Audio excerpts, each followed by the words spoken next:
ఒకసారి ఒక అందమైన అడవిలో చాలా ఫాస్ట్గా పరిగెదే ఒక ర్యాబిట్ హ్యారీ మరియు కామ్గా నదిచే ఒక టార్టాయిస్ టిమ్ ఉండేవారు. హ్యారీ చాలా ఫాస్ట్ ర్యాబిట్.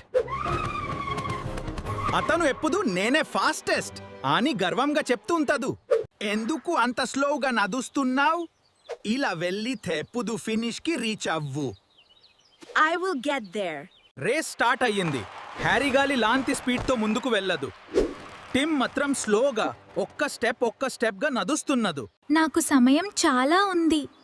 నేను ఈ చెట్టు కింద పడుకొని నిద్రపోతాను. మెల్లగా నడుస్తూ నేను ఆగను, ముందుకు వెళ్తాను అని అనుకున్నాడు.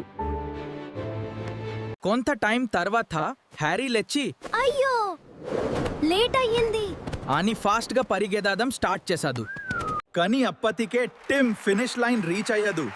అందరూ యానిమల్స్ హ్యాపీగా చీర్ చేశారు. నా తప్పు నాకు అర్థమైంది. నెమ్మదిగా స్థిరంగా వెళ్ళేవాడే రేసు గెలుస్తాడు.